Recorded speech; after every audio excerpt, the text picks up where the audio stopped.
Tanguay électronique, en première ligne.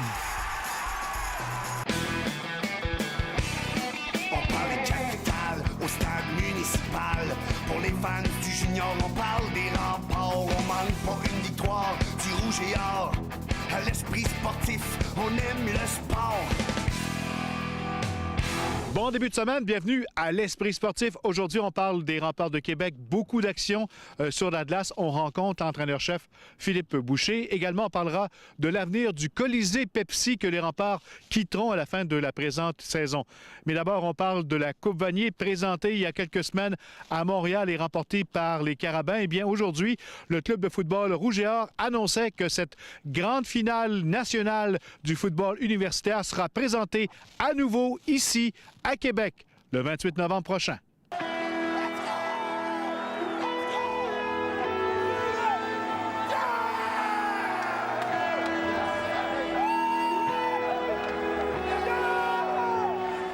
Quatrième fois en 7 ans, il y a une certaine expertise du côté du Rouge et Or, de l'Université Laval. Là, c'est peut-être moins, je dirais, stressant, entre guillemets, de présenter l'événement. Oui, bien c'est sûr qu'il y a une historique. Et puis, les gens du service d'activité sportive, les gens de la corporation de football, tout ça, ensemble, on l'a prouvé l'année passée, qu'on a fait un beau succès. Fait qu'on va reprendre la même recette, puis on va encore aller faire le maximum pour recevoir les partisans. C'est beaucoup pour eux qu'on va aller chercher ça, pour leur permettre de pouvoir venir voir un match de la Coupe Vanier chez eux, dans leur cours. C'est merveilleux pour ça. Comment s'est décidée la tenue de la 51e édition de la Coupe Vanier ici? Est-ce que vous avez demandé à Québec de l'organiser ou il y avait déjà quelques candidats? Non, mais écoute, au mois de juillet, on a fait une demande publique. Et puis, on a deux organisations qui ont fait une demande. De là, nous, on les a rencontrés les deux. On a dit, bon, voici nos demandes. Et puis, je pense qu'au bout de la ligne, l'autre organisation, c'était les Red Blacks à Ottawa. Puis il y a quelques jours, ils nous ont dit, écoute, on est intéressés, mais l'année a été tellement compliquée avec toutes les équipes. On n'est pas prêt encore à sauter dessus. Alors, nous, on a approché, on a finalisé finalement notre discussion avec l'Université Laval. En termes d'organisation, on est rodé, on sait exactement. C'est beaucoup moins stressant que la première fois lorsque tu déposes ta candidature. Mais on le fait surtout également pour le plaisir de l'événement. C'est au football universitaire canadien, c'est le plus gros événement de l'année. Et peu importe qui va s'affronter lors de ce match-là, c'est toujours des matchs qui suscitent énormément d'intérêt au niveau canadien. Après sa médaille d'argent remportée vendredi, Laurent Dubreuil a ajouté du bronze à sa collection.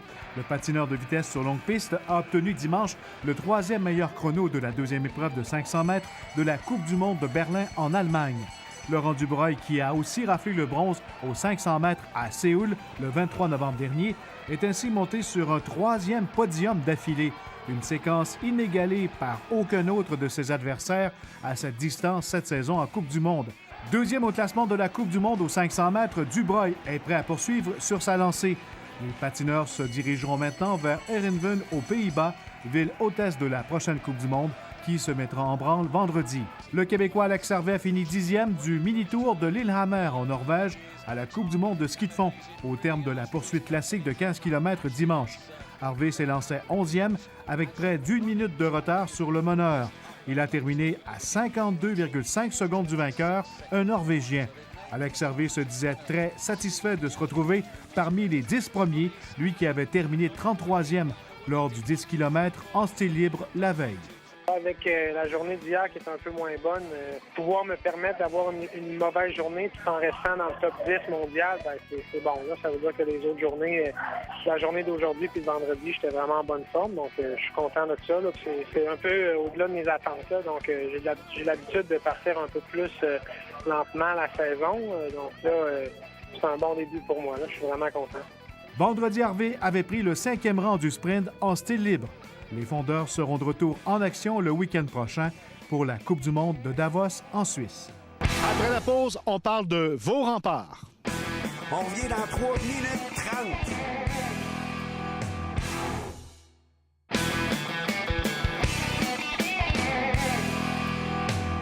Les Remparts de Québec quitteront demain pour les Maritimes où ils disputeront leurs 3 prochaines rencontres sur la route. On a rencontré aujourd'hui Philippe Boucher. Il a été question évidemment des récentes transactions et du dernier week-end des Remparts de Québec. Une victoire, une défaite.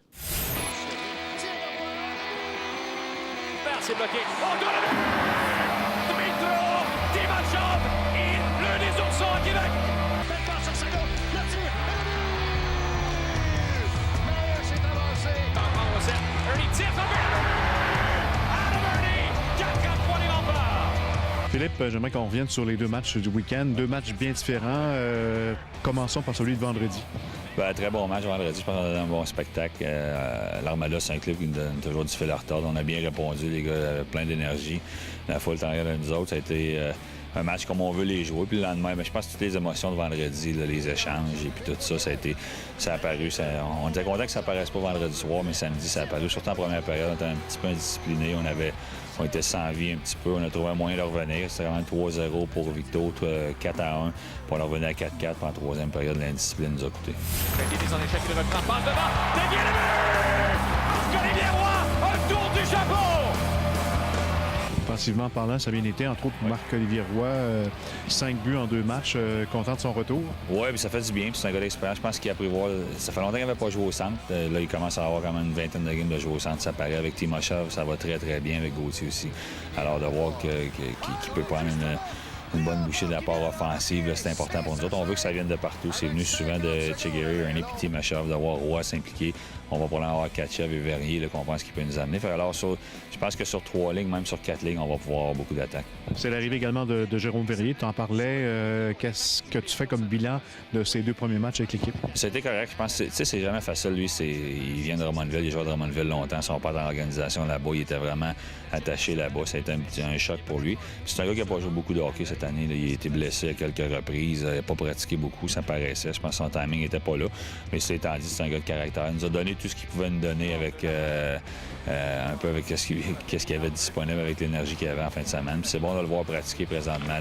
C'est pas facile non plus d'arriver dans une nouvelle équipe. T'as aucune chimie avec les joueurs avec qui t'embarques sur la glace. Tu les connais pas, t'as jamais pratiqué avec eux autres. Alors, de pratiquer cette semaine à quelques reprises, d'aller sur la route avec ses nouveaux coéquipiers, ça va aider.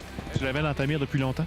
Oui, on parlait beaucoup avec Demitrov depuis l'année passée. Depuis, là, je te dis, au draft, au repassage, on en a parlé. Il voulait vraiment commencer la saison avec lui. Il voulait prendre une décision sur son organisation dans la période des fêtes. Alors, on s'est toujours tenu au courant là, de sa disponibilité. Puis je pense que le fait que Charles-David Baudouin, leur capitaine, soit parti à Rimouski, a un peu déclenché le plan que Dominique Ricard avait en tête. Puis nous autres, le plan qu'on avait en tête, c'est d'aller chercher un gars comme lui. Un mot sur Vladimir Tkachev qui devrait jouer prochainement avec l'équipe. On va l'espérer. La réglementation dit qu'un joueur européen qui a été libéré est libéré à une équipe. Alors, il a été libéré à Moncton à Noël l'année passée. Et puis, il faut faire la même demande de le libérer pour jouer à Québec. Habituellement, on nous dit que c'est quelque chose qui se fait très, très rapidement.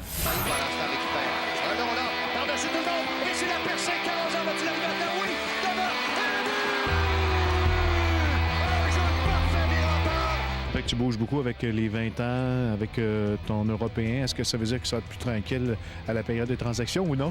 Bon, on va voir. Écoute, on a été très actifs en début de saison. Là. Je pense 4-5, même 6 joueurs nouveaux au camp d'entraînement. On voulait améliorer notre équipe. Là, on s'est réajusté là, même avant que la période des échanges commence, parce qu'elle commence juste le 19. On peut juste échanger les Européens et les joueurs de 20 ans présentement. On peut s'attendre à peut-être avoir un ou 2 nouveaux joueurs arrivés ici à Québec dans la période des fêtes, mais la majorité du travail est fait. Encore une fois, cette dernière pénalité terminée. Veillez de retour, le tir, le but! Maintenant, vous partez pour un long voyage, justement, avec les changements. Est-ce que c'est bon de partir sur la route avec les nouveaux joueurs et pour la chimie de l'équipe également? Très bon. Moi, j'adore le faire en début de saison. Je pense que c'est important quand tu as des changements, une nouvelle équipe qui commence à jouer ensemble. Même chose là, on a des nouveaux joueurs. Je pense que c'est très important de partir sur la route. Ce qui est le fun, c'est que nos joueurs qui vont aller au championnat du monde vont être avec nous autres pour les 3 games. Mais le mois de décembre, il n'est pas facile. On a 7 games sur la route, on a juste 3 maisons. On a 7 en ligne sur la route. Alors, non seulement c'est bon pour les gars de se regrouper, mais ça va être important pour nous autres de continuer là, à garder notre place au classement. Qu'est-ce que tu vas demander à ton équipe lors de ce voyage-là dans la Maritime? Jouer de la même manière, c'est pas parce qu'on a des nouveaux joueurs, c'est pas parce qu'on rajoute 2 joueurs dans notre top 6 qui ont des habiletés offensives qu'on veut changer de la manière qu'on joue. On est une équipe qui travaille, qui patine, qui est physique, on a une identité bien à nous autres, c'est surtout ça qu'on veut garder. On a beaucoup de progression en cette année de Coupe Memorial. Est-ce que tu vois cette progression-là présentement? Oui, c'est très encourageant. Je pense que, j'ai quand même dit à quelques reprises, c'est pas l'équipe la plus dure à motiver présentement. Les gars veulent nous prouver qu'ils veulent rester ici. Mais l'important, c'est qu'ils s'installent une certaine chimie entre les joueurs, les gars. Une année, on ne se le cachera pas, c'est une année de performance. Les Remparts de Québec, on n'a pas le choix. C'est important que les gars continuent à progresser individuellement, collectivement, puis qu'ils acceptent les rôles qu'on veut leur donner. Puis ça, c'est ce que j'aime bien. Les gars comprennent ce qu'on s'attend d'eux autres, puis continuent à nous donner. Merci Philippe, bon voyage dans les Maritimes. Merci. Les Remparts de Québec ont annoncé récemment qu'ils déménageront dans le nouvel amphithéâtre de Québec dès la saison prochaine. On parle maintenant de l'avenir de l'actuel Colisée Pepsi. Le reportage de Valérie Gamache. Démolir ou entretenir le vieux Colisée? Les avis sont partagés dans le monde du patin. Il faut être un peu cruel en disant, mais qu'on mette la hache dedans, la badinamite, puis qu'on ramasse ça, puis qu'on passe à d'autres choses. Imaginez l'ancien forum, on en a fait des cinémas, il y a aussi des magasins qui ont été ouverts à l'intérieur, donc on peut très bien récupérer cet espace et avoir de l'art. L'analyste de patinage artistique Alain Goldberg croit que le vieux Colisée a encore à offrir aux patineurs. On peut, si on envisage d'avoir des Jeux olympiques, de s'en servir comme une piste secondaire ou d'entraînement. Pour la Fédération du patinage de vitesse, le Colisée Pepsi ne correspond tout simplement pas aux normes. Au niveau international, la glace n'est pas assez grande, même si l'amphithéâtre est grand. La glace n'est pas assez large. Il manque 15 pieds, si on veut être précis, pour tenir des événements à partir du niveau élite québécois, national et international. Quant au tournoi Pee-Wee, ses jours sont comptés dans le vieux Colisée. C'est sûr que 2015 sera le dernier tournoi Pee-Wee dans le Colisée Pepsi. Le directeur général du tournoi international Pee-Wee propose de le transformer en stationnement. On sait que le stationnement autour du Colisée, autour du nouvel amphithéâtre, va toujours être un problème dans le coin. Même si c'est des nouveaux espaces de stationnement qui vont être disponibles, est-ce qu'il y a moyen de faire un stationnement étage intérieur dans le Colisée? Pour ce qui est de sa vocation d'aréna, Patrick Dom n'y croit plus.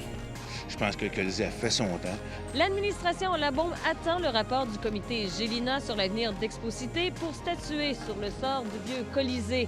Mais une question restera tout de même en suspens, puisque ce rapport ne fournira pas d'évaluation financière, à savoir s'il coûte plus cher de le démolir ou de l'entretenir. Valérie Gamache, TVA Nouvelles, Québec.